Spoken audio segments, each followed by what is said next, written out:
The UDA administration has an interesting learning curve. And this learning curve, if they really want to prosper, then they have a lot of lessons to learn from the previous blunders that we made. Let me take you here. Recently, there was a summit in South Africa, and during that summit, our president, William-Ruto, announced, and in a speech, made a speech that was hitting the America. And I remember analyzing it here saying, really I supported his statement on how African heads of states were actually being treated. And it was directly referring to the US and the UK. These are the two nations that have been summoning, or rather calling African presidents and bungling them in some buses, and taking photos with them. So that, I really supported it. But I picked a viewer, a comment from a viewer who say, does President Ruto really have the audacity to face America and UK direct in their eyes and tell them this? He asked. Then I said, why? He said, it is because we have a lot of projects that are being donor funded here in Kenya. Even the British is currently supposed to build a 500 billion grand waterfall dam in connecting the counties of Meru and Kitui. So these superpowers are really having some very huge projects in this country.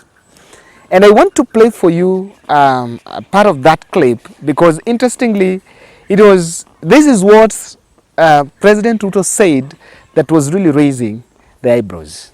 Continuously, when others want to engage with us, they don't want to deal with a troika. They want to invite 50 heads of state. So we go to a meeting, just explain to me what kind of outcome you expect where 50 heads of state are sitting. Everybody is asked for speak to 1.5 minutes. You speak to one for 1.5 minutes. What kind of engagement are you going to get? You're going to get nothing, right? The best that you get is photographs. Precisely. You get these photographs. They normally line us up somewhere, crowd of 50 heads of state, and that's all we come home with, because there isn't time to engage. Any serious country that wants to engage with Africa, must respect first our architecture.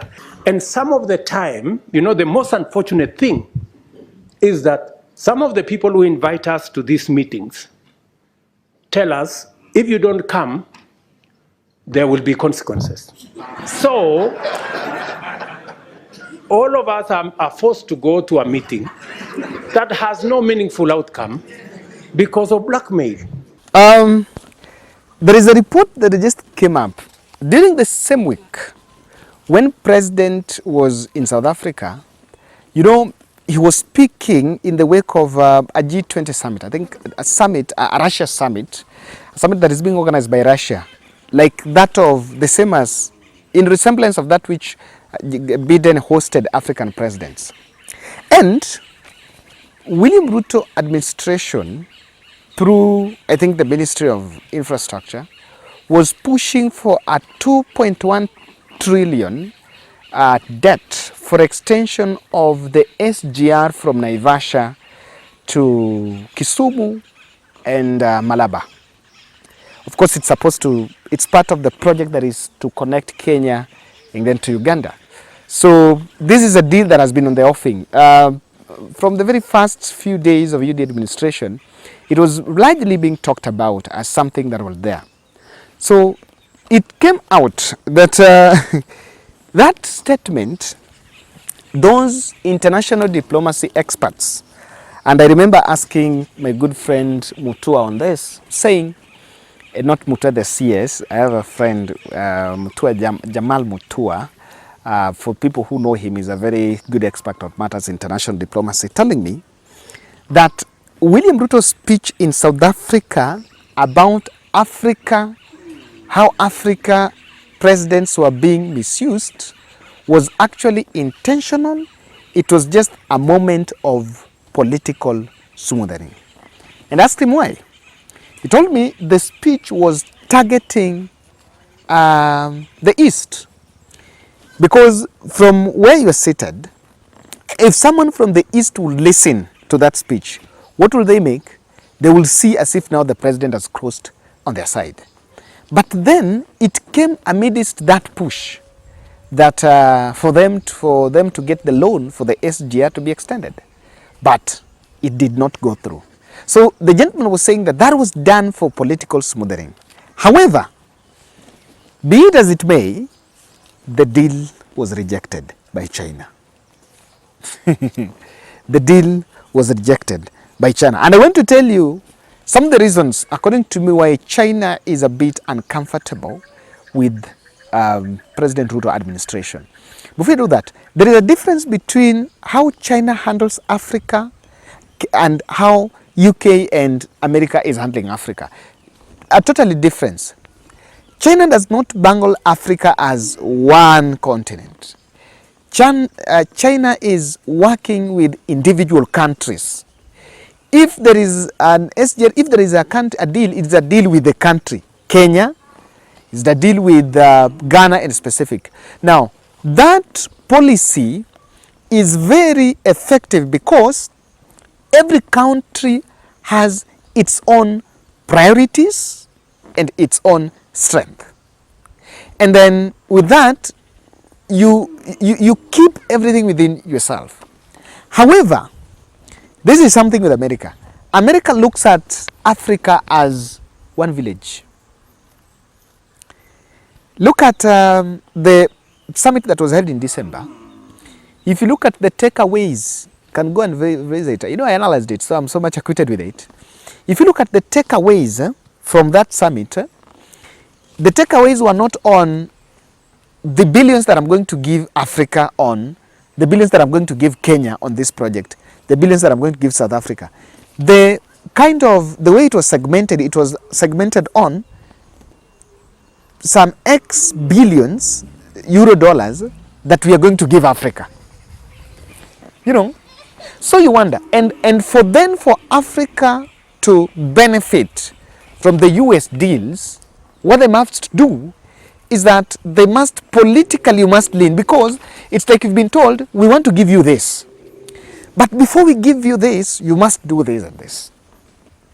That's the America for you. And those of us who are there, members who are there, would really agree with me that that is one of the biggest political blunders they've been making. Ladies and gentlemen, I'm really struggling because, yeah, really there is some light, so you'll have to bear with me a bit. So, why do you think the deal has been cancelled? Straight. Inconsistency in our debt servicing. We are complaining too much about how we are broke, and we are not even sure whether we are going to service our debts. If you listen to Wanjigi says we are at the brink, on the verge of debt defaulting.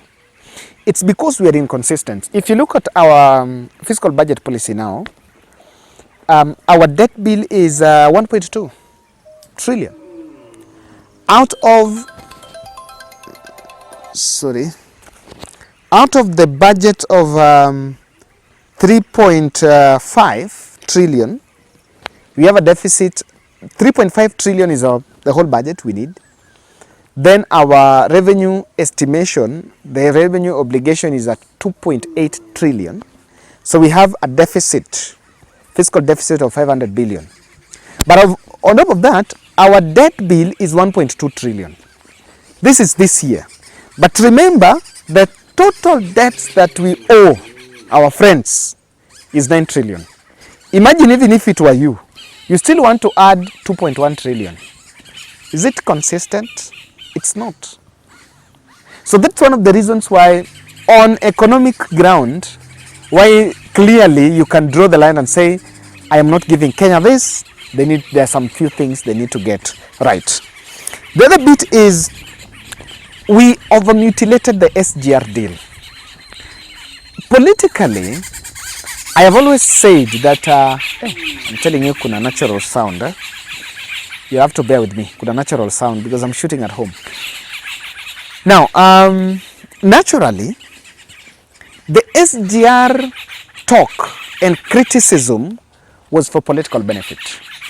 It was not on taking jobs from Naivasha, taking jobs back to Nairobi. It was just because I want to political sensationalization. And of course, the first thing it was done, Ruto wanted the first few things that you can do without even changing anything, without even a shilling. What does it take to sign a deal for it to go back to Mombasa? But just a month later, we made a blunder.